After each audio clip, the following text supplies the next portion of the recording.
Welcome back, and if you're new, welcome. Thanks so much for stopping by. I really appreciate you. So, today we're going to talk about a couple of the books that I've accomplished so far on my TBR, and a few that weren't on my TBR that I did read.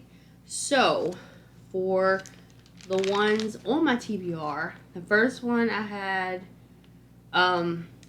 the prompt was anything, and for that one I chose this book because it also fit the buzzword, Changing the Rules by Catherine Bybee.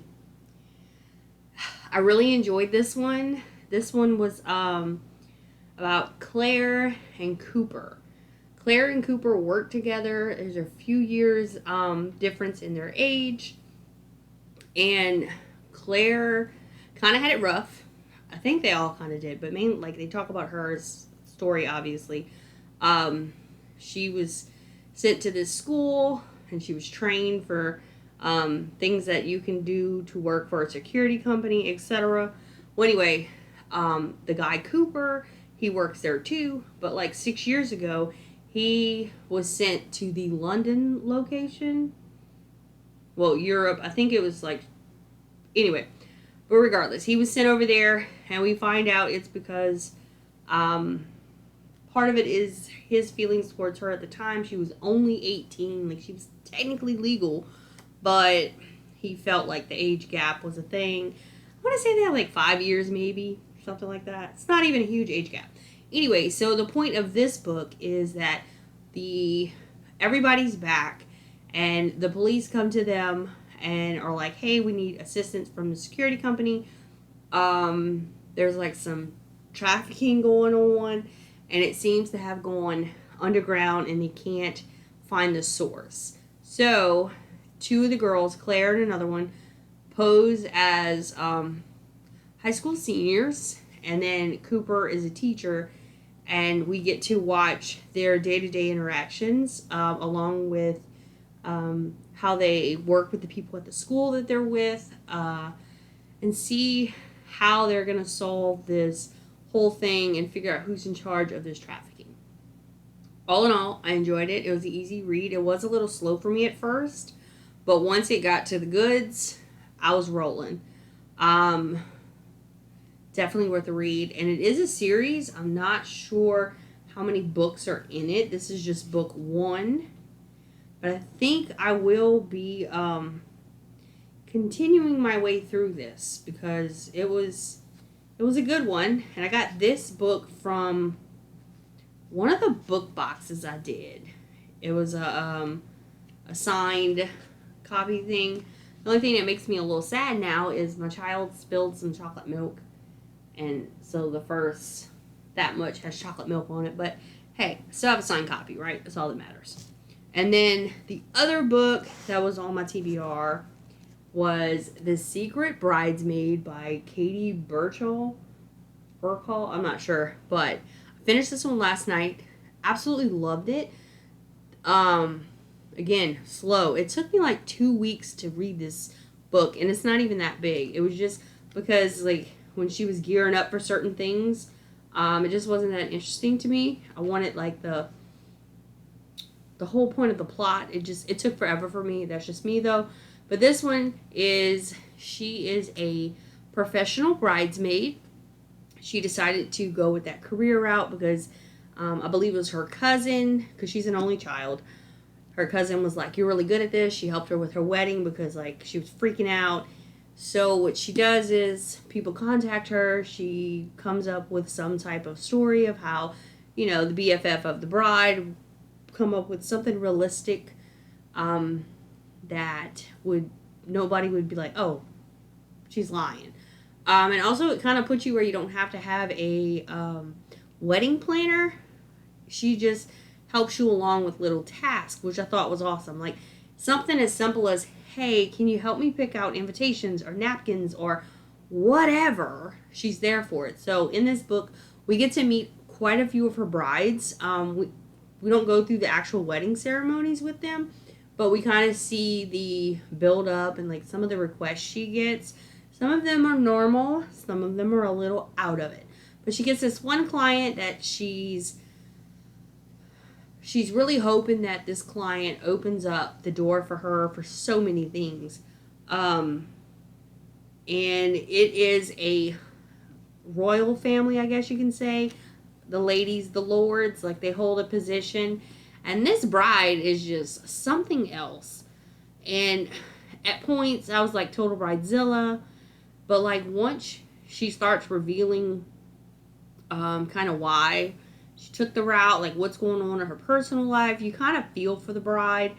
And it just works out. And but the journey she has to go through for some of these weddings, you get to read the correspondence between her and whatever event she's trying to book for them.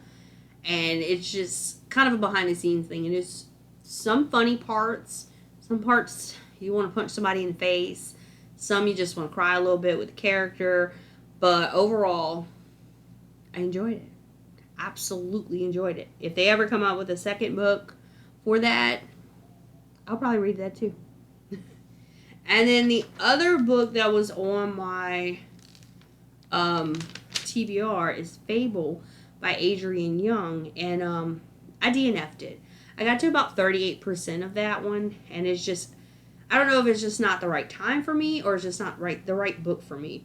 That one is a young adult. I picked it up because it was on the Reese Witherspoon book club. And I'm trying to get through all of those books. But this one is about a young girl. I cannot remember her name for the life of me. Anyway, she got dropped off at like this island place. And her dad is a captain of another ship or whatever. And he basically left her there and was like, you have to make your way to me kind of thing, I guess. And so we kind of get to see a little bit of that. And she talks about like her mom and whatnot. But it's just, I couldn't get interested. It wasn't hitting the right notes for me. And I was like, why am I going to put myself through this, you know? So I just DNF'd it. Like I said, I don't know if it's not the right time or not the right book. I don't know. Maybe I'll try it again later in the future. Because a lot of people seem to like that one, but there's also people who don't like it. So maybe I'm just one who doesn't like it and just don't know it yet. I don't know. And then we had another book that I read. It's called Pen Pals by J.T. Geisinger, I think is how you say it. And this one threw me for a loop. Like when they did like the grand reveal, I was like, huh? But this one it's dark, does get a little dirty. It's got some like, what's the word I'm looking for? Like a mystery element to it that when you get revealed, you're like, what? And this one is Kayla. Kayla just recently buried her husband, and basically when she gets home or whatever, she sees that there's a letter for her from somebody named Dante. And he's in prison. So she's getting these letters, and she has no idea who this person is. She doesn't know how to contact them. And then in the house that she's living in, there's some crazy stuff going on. The lights flicker. The roof is deciding to leak, and just like random noises she'll hear, and then like she sees objects that were moved, and it's crazy, but like I said, it's really great. And then the guy that she winds up, after basically, his name is Aiden, and I really like his character. And he also knows when to, because it has like a dom sub type to it, but it's really good. I enjoyed it. I don't think I've read anything else by this author, but I'm definitely going to look into it because holy shit. God, it was really good. And then I read another book. I know, all these books. This one was a Christmas one, and it was so fun. This one was called Scrooge and the Girls Next Door by Melanie Jacobson.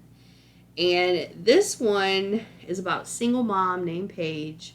She's mid-20s. Her kid, I think, is 7, 8, something like that. Her name is Evie. Well, Paige and Evie has been living with her adopted family, we should call it, because unfortunately, Paige has like some tragic stuff that happened to her. She does have a brother, so we get to learn about him, and she's just, especially a little kid, she's just a good time. She's a fun little girl.